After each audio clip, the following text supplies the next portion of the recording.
Well, I just heard the Zoom lady. Recording is in progress. That means we're launching from the starting gate. It's Jason, Joe, and I guess we've got a couple of JBs working for West Point. We've also got a couple of Tommies. We don't have the great Tom Bellhouse who was up at Payson this morning. We've got his younger counterpart in Tom Murphy. Glad everybody's on with us. Our little weekly get together, and for good reason, boys. Happy Pegasus week to everybody out there. We've got, and I'll start with you, Joe Bianca. I mean, the stable is coming up on an action-packed Saturday at Gulfstream Park. Yeah, I was like, I checked my email last night. I saw I had like 15 emails. I was like, oh man, what's all this? And then there are all the entries. I'm like, oh, that's exciting. So yeah, I mean, got a lot of action, especially on Saturday. Going to be a great day down there for you guys. And yeah, this is the biggest spot since I started for West Point. Obviously, we run the Breeders' Cup and the Derby, but like in terms of being like a short price potential favorite in $1 million race, this is the biggest day for me so far.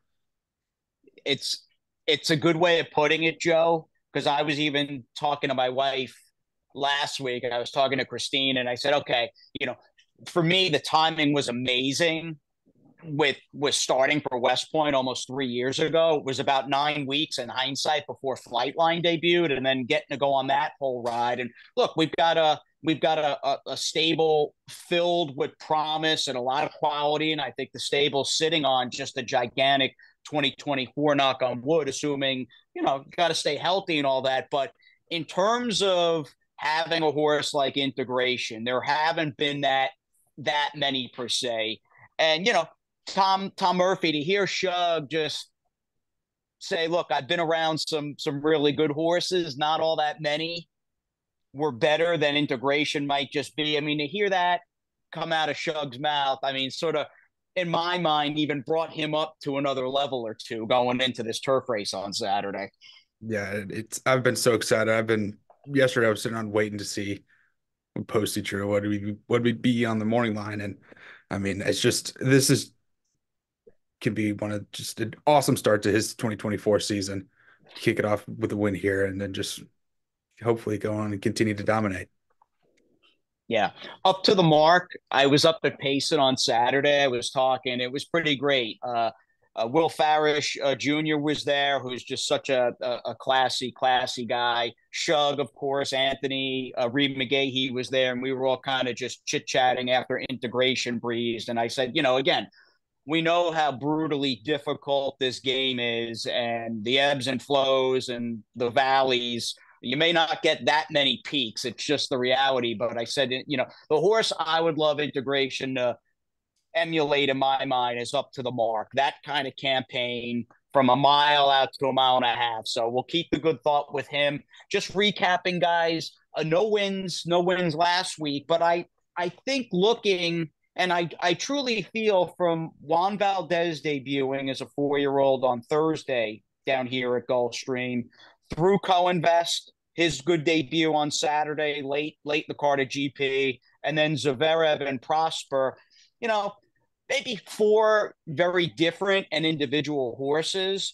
But I think, and Joe and Tom, I want to get your thoughts. Joe, let's start with you. I think looking at all 4 of those horses, they all ran races where you're going, okay, next time out, they'll be that much better off. Like we might have something with all 4 horses.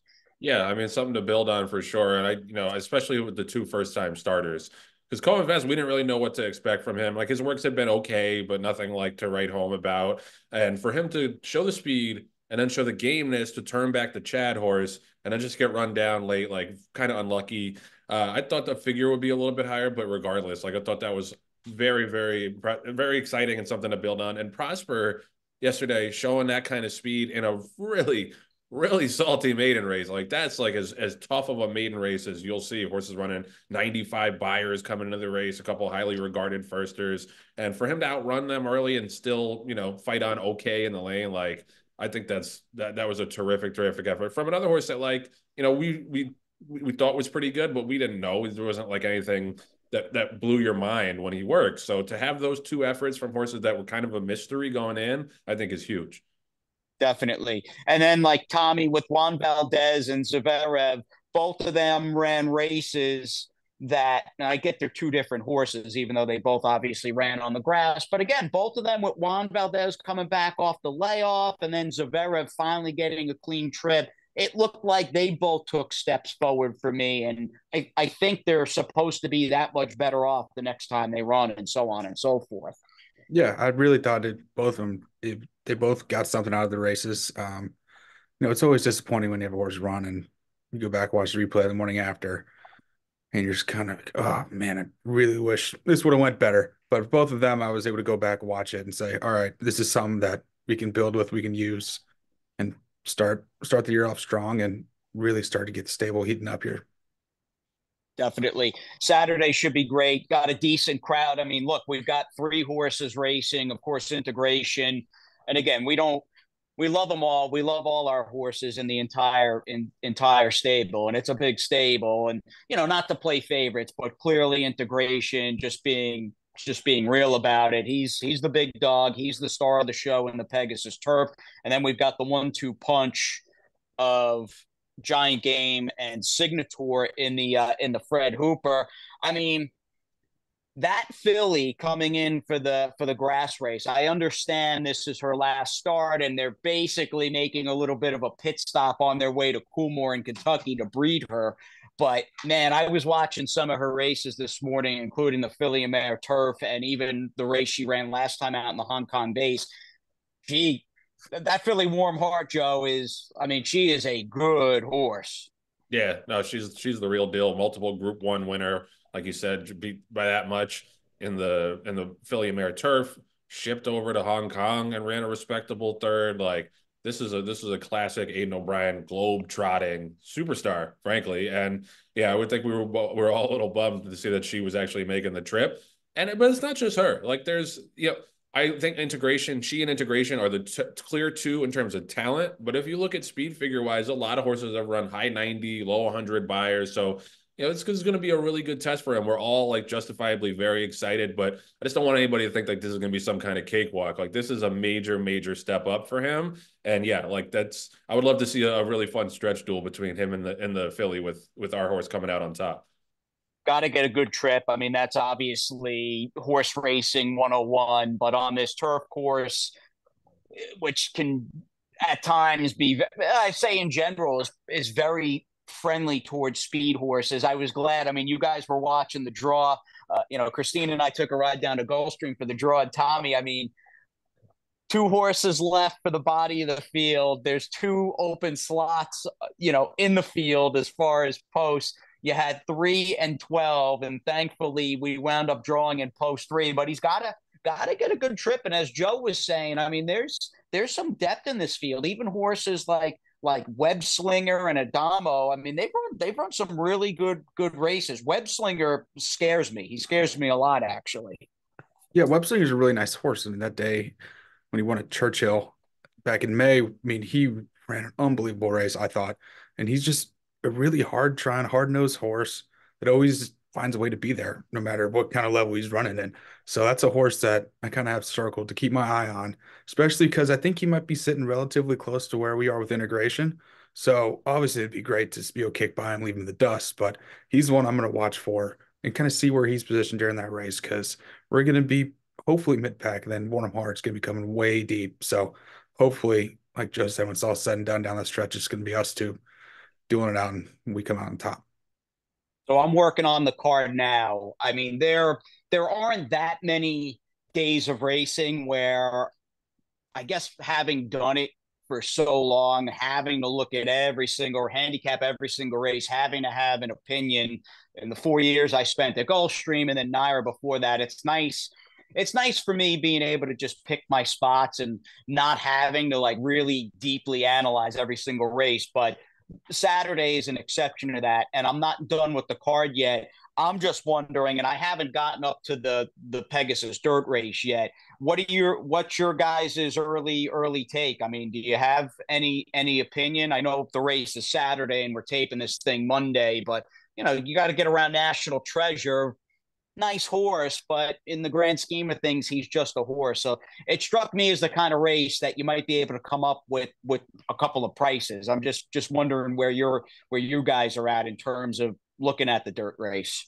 Yeah, I mean, this race has kind of fallen off from where it was when it first started, and we got, Arrogate, Gun Runner, and even like City of Light. Like these horses were bona fide superstars, and no disrespect to this field in particular, but there's nobody in here that you think is they're going to be like a lock for horse of the year or older dirt mail. I mean, this obviously would be a good springboard for one of them, but there's no real standouts. The horse that interests me the most, and I just think it's because he's got the most upside at this point, is First Mission. I really liked him in the Preakness last year before he scratched. He drew pretty well in here. He's got enough speed to lay close. I thought he was a little bit of a tough beat in the Clark. So he's the one that interests me the most. I don't think he's going to be any kind of price, but I don't think he's going to be a short favorite. I think National Treasure will probably be favored. He'll probably be a little bit behind him, 4-1, 5-1 range. He's the one I like the most. I would root, honestly, the sentimental favorite is Dallas Stewart and Hoist the Gold. He's done a great job with that horse. We'll see if he wants to go a mile and an eighth, but he is by mine shaft out of a Tappet mare, so theoretically he would be able to do that. But yeah, like other than those two and National Treasure, like it's a lot of nobodies to me. To be fair. Yeah. No, for sure. And it gives me hope, even looking at a horse like Signator, who earlier in the day is in the Fred Hooper, and we want to see him he's got to take another step forward. We want that, but he needs to. Like, if he's going to be a potential player in the handicap division, he's just going to have to run a little bit better. We'll talk about him in a sec. Tommy, what do you got for me as far as the dirt race? Are you pretty much in sync with Joe? Because I think I probably like First Mission.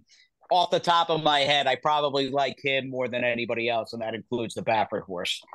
Yeah, First Mission's up there for me. I mean, O'Connor to me has just been in great form recently and just been finding ways to win. That's what the horse seems to want to do the last few months. So I think he's one you got Yeah. to keep an eye on. Then probably my price that I kind of keep being drawn back to there's Il Miracolo. I just feel like he's just one of those horses that always finds a way to be there. If the race decides to blow up, I mean, he might be the horse that come cleaning up, but odds on happening are very slim. All right, fair enough. That horse likes Gulfstream, hard trying horse, that Il Miracolo. I mean, Antonio Sano is a buddy of mine, for sure. Just again, the time I spent working at Gulfstream, I'll never forget him calling me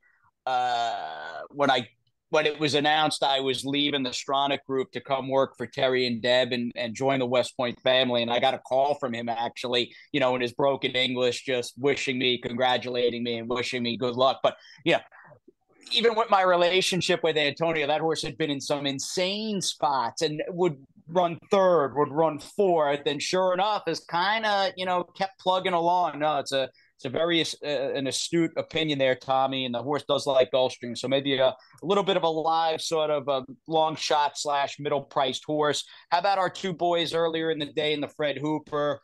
Two very distinct running styles.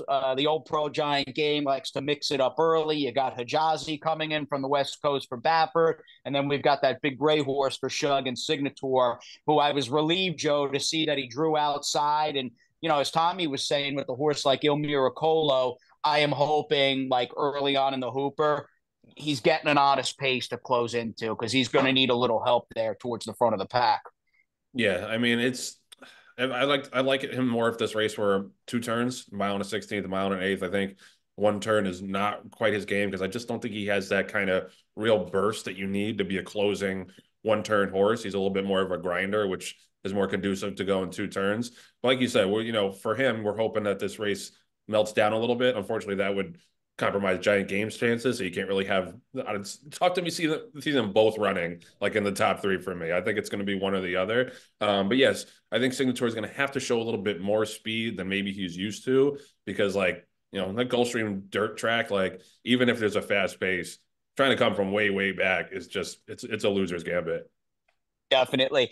I am encouraged that Shug is confident to enter him. And there really wasn't even like post Queens County. I was looking at, and again, not that I'm training a horse, in fact, quite the contrary, but I was curious what might be out there. And there really wasn't anything in the near future. So I'm glad Shug has given this spot, though, his stamp of approval, and watch the horse. In fact, I'm sure you guys watched the video I posted on Chatter. Signature Breeze, really nice Saturday morning. But this is a big test for him. He has gotta And I love Signature, but he's got to run better. He's got to run a little faster. I know Tommy, I mean, we all love Giant Game, but of course your dad has been a Obviously. partner on him. Dude, you got the saddle towel. Yes. Right. Right. What race is that from, by the way? Breeders' Cup when you're You, at third. oh, that's Here's, killer. you can't see it here, That's but killer. here's me with him there. So it's just a cool, fun memory I have with him. So I'd like to have this. Schooling in the paddock. I've got some pictures on my iPad a couple days or a day before that was the BC Juvie back in 2021 at Del Mar. So no, he's been a fun horse, but pretty pretty tall order. I mean, just being honest and blunt about it. Quality of horses, size of the field, and the fact that I don't know if he's going to be able to shake loose in there. I mean, he does have some pretty big hurdles. Wouldn't you agree ahead of him? Yeah, and I think the biggest might be Hijazi coming from the rail. I mean, we all know Bafford's horses always have speed, and knowing Giant Game, he's to me looks like a horse that really needs to be by himself in the lead. He can get comfortable, and he's got another horse with him, or someone beats him to it. He just really sometimes seems to lose interest and kind of throws in the towel and says, I'm done with this." So I'm hoping maybe he's able to get the lead by himself, but if not, then it's all on Signature to come flying down the lane, hopefully, and grind away at him. It's going to be a fun day. We'll have our little happy hour on Friday afternoon, which will be great.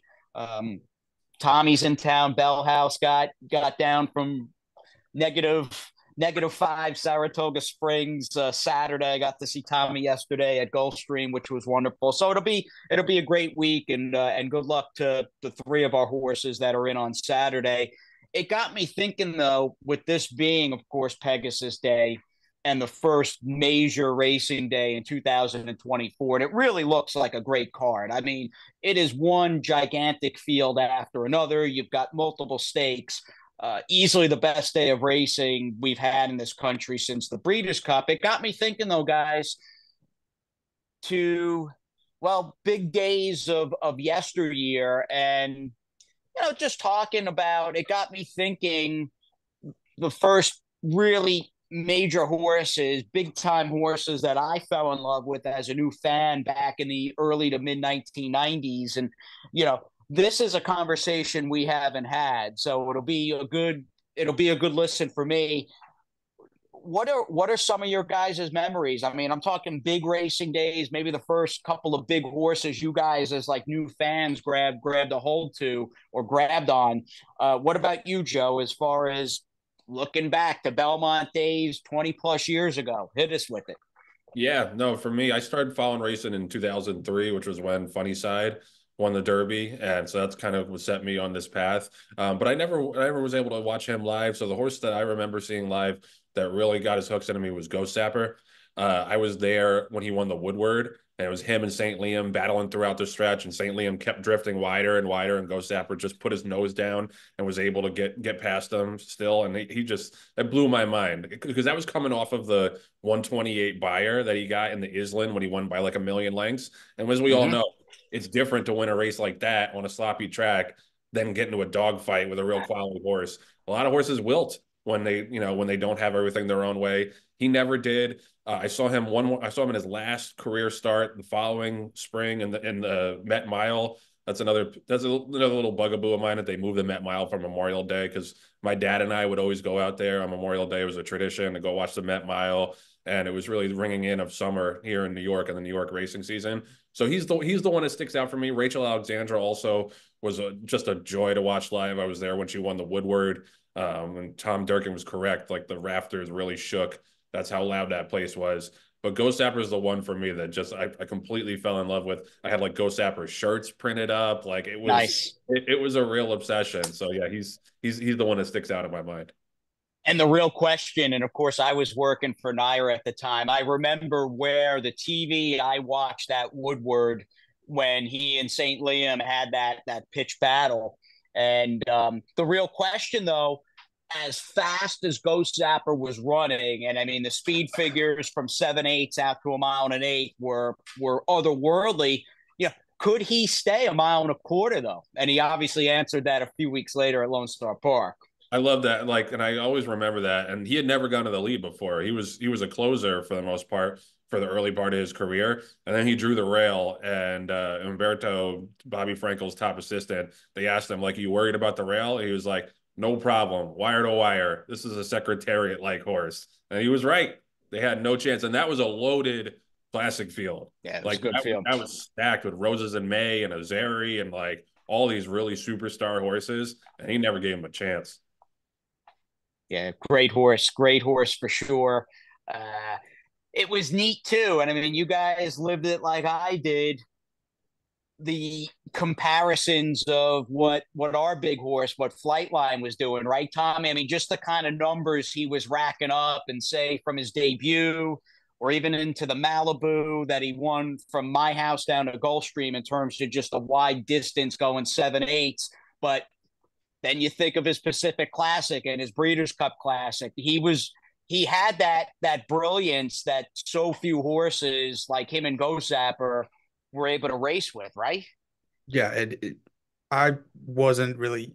I was still pretty young. Ghost Rapper was Were around. you even born, dude? I mean, Oh he yeah, was. but I wasn't. I wasn't Barely. quite into racing just yet, so I don't. I didn't have any memories of Ghost Zapper. So for me to see Flightline do what he did, and then being able to see him in person in the classic was just jaw dropping. Still, sometimes I go back and watch the replay just to be amazed every time. Because sometimes in the back of my head, I'm like, he doesn't do this in the classic, does he? And every time I watch it, he does it. He was special.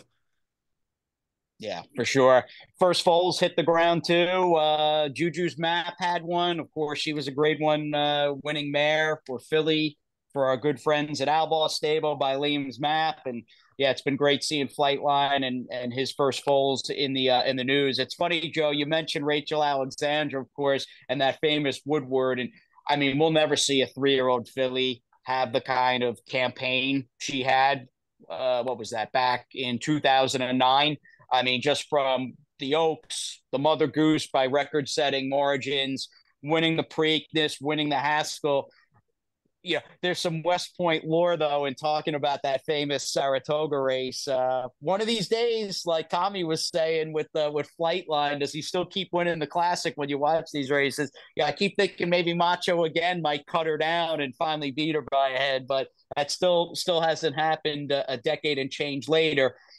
Tommy, so I'm the oldest here. Joe's the middle child. You're the youngest. You're the baby. Um, what about you? Again, little younger than us. I'm wondering, like, what got you into racing? First big days, first big horse. Let's hear it. First horse that really kind of captured me was Barbaro. And funny enough, it was after all of with everything with him went down.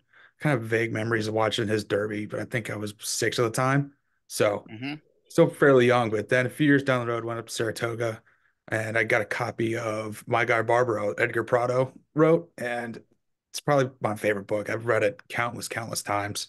Of course, just like Flightline videos, I read it and every single time. I hope for a different outcome, but he was just the first horse that I kind of almost came obsessed with. I just want to know everything about him. Then after that, it was kind of a slippery slope, and here we are. Well, yeah, and I love the story. I mean, and Barbaro was absolutely amazing. I remember when he won on the grass. I was thinking, oh, there's no way this horse will transfer that form to the dirt, and he did it with aplomb and was just a powerhouse. But yeah, like you and your dad, Dan Murphy, of course, who will be at Gulfstream on Saturday. Looking forward to seeing your mom and dad.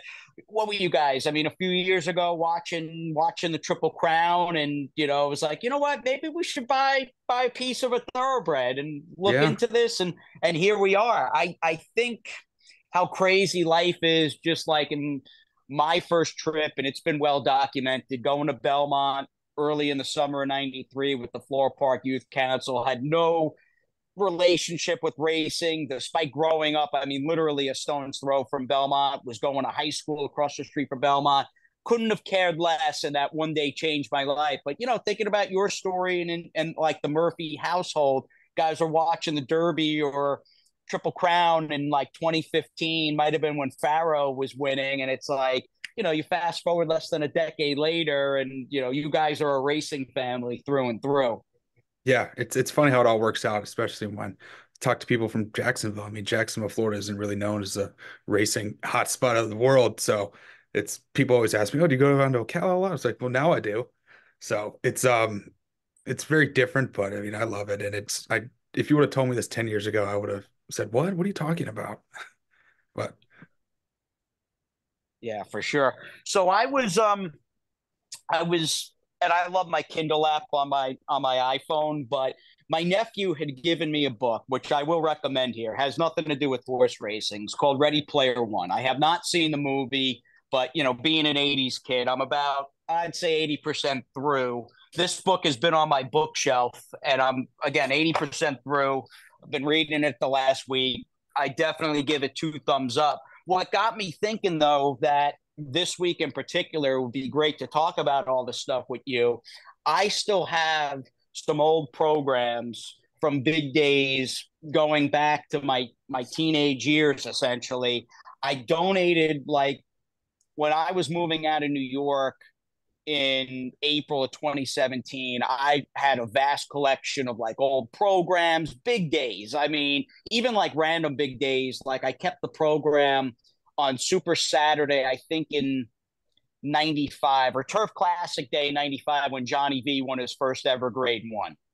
And I donated all of them to old friends so they could auction them off. But I did keep a couple of programs that are like near and dear to me. And I was flipping through. This is Super Saturday in 1993. So this was my first big day of racing, September 18th, 1993.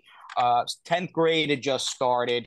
And my favorite horse of all time, unbeknownst to me, was a horse coming in from Monmouth Park who had won his first two starts, named Holy Bull.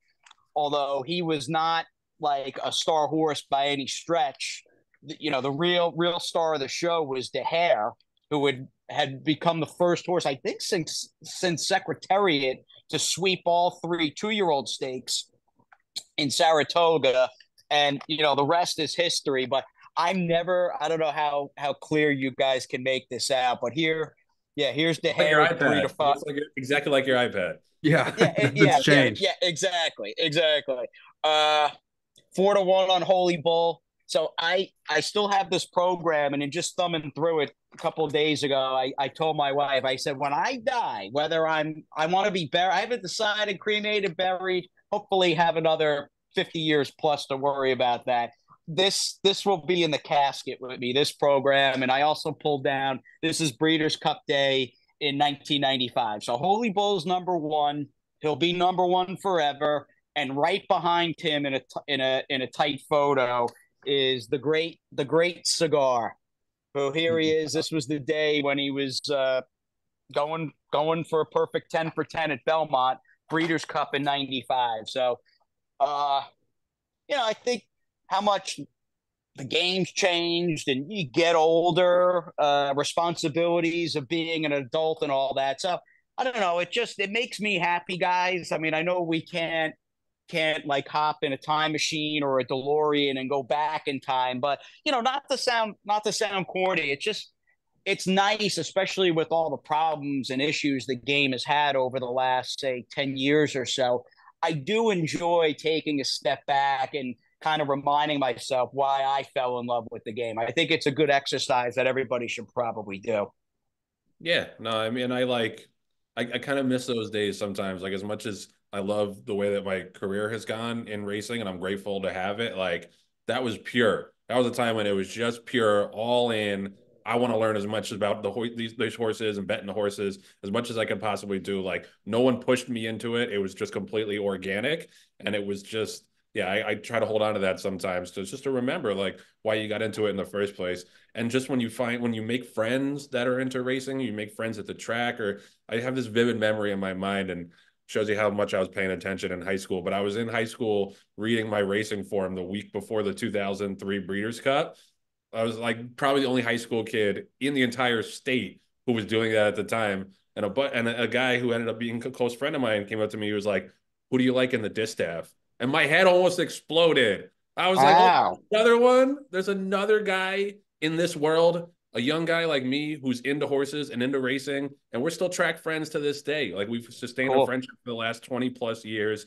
And I think back to that and like, yeah, how cool of a world it is. It's a small world, shrinking, I think a lot of the time, but the people in it, like they're diehards, man. And that's one of the things I love about it. And that clearly, like Tommy is something. And when I'm on the phone with like a prospect and I say, I don't mean to sound cheesy or contrived, but I said it's like I look at like the West Point family, our partners and the team and different backgrounds, parts of the country, et cetera, et cetera. It's just a real love of the game. That is, and of course the thoroughbred that is the one commonality or two commonalities that run through the entire stable, which is great. Totally. Yeah. No, I say the same thing talking to prospects. Like, I don't know about you, but in my life, I don't just run into people who are into horse racing, but this is a community that's formed here. So if you're looking to find people with that common passion and help be part of that community, then this is the place for you, for sure. Definitely, for sure. So huge Saturday. Good luck to everybody out there. Appreciate everybody checking out our little weekly fireside chat. Speaking of fireside chats, great one with Terry Finley, and loving the podcast, pulling the curtain back, so to speak, that you and Tom Bellhouse and Erin have been doing. Last two have been about the condition book, correct? Right. Yeah. You can go check those out on Chatter or on the West Point YouTube. And it's cool because I'm learning stuff along the way as well. Like I'm still relatively new to this, reading the condition book, trying to map out horse schedules. So I'm learning from them. The partners are learning from them. And they're great discussions for sure. I appreciate you giving that a pop. Definitely. And you've got your podcast on the side too, right? Rail Talk? Yeah, Real Talk. I'm actually going to start posting those on Chatter as well. We record once a week. It's me and my buddy John Green, who's the general manager for DJ Stable. They own Web Slinger, so we're going to be going head to head in the Pegasus on Saturday. So might have to have a little side bet or something. But yeah, it's like it's great. It's no nonsense. It's not a lot of industry podcasts. I think are like very scared to hurt people's feelings, and we're not. And we got a couple of really dedicated sponsors that we're thankful for. We have a great team of editors, and our producer Patty Wolf is top of the line. So yeah, go check that out as well. And yeah, if any partners or anything have any topics they want us to cover, like we're always open to comments and collaboration. So appreciate you, Jay. Yeah, beautiful. What about you, Tommy? Is that home in Kentucky for you right now? Yep, here in chilly Louisville. It's been pretty cold up here. Not like your nice warm home in down South Florida. I'm a little jealous. You got snow on the ground, Tommy? Still do, yeah. It snowed a few days ago, and it's finally starting to melt away. So finally getting a little green back and a little sunshine. So it's nice to see. Yeah, for sure. Well, I'll tell you, like anytime we have something racing at Turfway, I know you may make the trip. 112 horse field after another. It's pretty incredible. Oh, yeah. Just how tough and how much improved. It's night and day, and that's an understatement times a million. The product that Turfway is, and just thinking about that, Joe. Don't watch it. I don't watch every race from Aqueduct, certainly this time of year. But, and again, taking a nice trip with you two down memory lane and talking about Holy Bull and Cigar and big days from my youth. Little bit of a throwback Saturday at the Big A, or Friday, I should say, with them running. It always looks worse on TV, but it was snowing pretty hard, I got to say, and pretty much the entirety of the card. It was good to see them actually running in some bad weather. I liked it. Yeah. I mean, it's good. It's good to watch it on TV. It's like it's not great, to be there. Not great being there. But yeah, like this is Jason's burden now is like all the horses are run down there. I'm sure you're busy as hell, but that's what you get for moving out of New York and moving into that beautiful climate. Exactly. Speaking of beautiful climates down here, and it's overcast and probably like low 70s. It's I might need a windbreaker when I take Z to the dog park after we say goodbye. Eclipse Awards, any pressing issues off the top of your guys' head? I would ask you who do you think, or who would you vote for Horse of the Year? For me, I just make it Cody's wish. I'll open up the floor to you two and have at it. Yeah, I think Cody, I mean, story behind it than the campaign the horse put together. I mean, it's almost unmatched. So I think it's got to be him. Yeah. Yeah. I mean, I don't really have that many strong opinions. There weren't any like breakout stars except for Mm-hmm. him, I think, in 2023. But, I will give a shout out.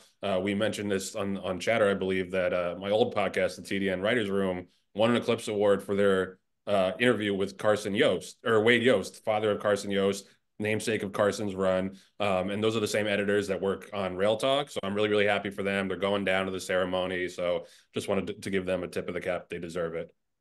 What an honor, man. I mean, Joe, and you're here, so I'm not trying to blow smoke, but I've said it to you, and I'm sincere. I mean, you've won an Eclipse Award for your writing a few years ago, Belmont Park, Belmont Stakes, uh, essentially, right? I mean, in terms of COVID and the Belmont being the first Triple Crown race, and I mean, have at it, my friend. If someone has not read that article or story, it's worth going on, taking a few minutes and checking it out. Oh, Jay's my man. He's like my I agent. gotta I So, gotta butter up my guys, dude. I mean, that's what we no, do here on the podcast. it's much appreciated. But yeah, that was like because Belmont was like the first major sporting event to come back to New York after the pandemic first hit, and like it filled me with a lot of pride in the New York racing and just New York in general that we were able to do that. Obviously with no fans, but still. But yeah, so that was the COVID year, so I didn't actually get to go to the ceremony, which that thing is long. Like it was not the worst thing in the world just to like have a bunch Mm-hmm. of 45-second videos of people like accepting their awards. So, but I'm happy for the editors and the crew getting to go there. But yeah, that was an honor for sure. All right. Well, we'll wrap up here. So good luck. We've got Elector running on Pegasus Eve out west. All right. We've got the three boys, Giant Game, Signature, and Integration Saturday down here at Gulfstream, and also some entries of Brigadier General Foxfire on Saturday. And it's our good buddy SWAT Analysis is coming back. Couple of, in fact, more than a couple, like three OG West Point horses between SWAT, Brigadier, and Giant Game running in the span of about 24 hours this weekend. So should be a lot of fun. Great job, guys. Tommy, Joe, enjoy the Pegasus. I hope everybody out there enjoys the Pegasus. Good luck to the West Point crew, and we'll see you next time.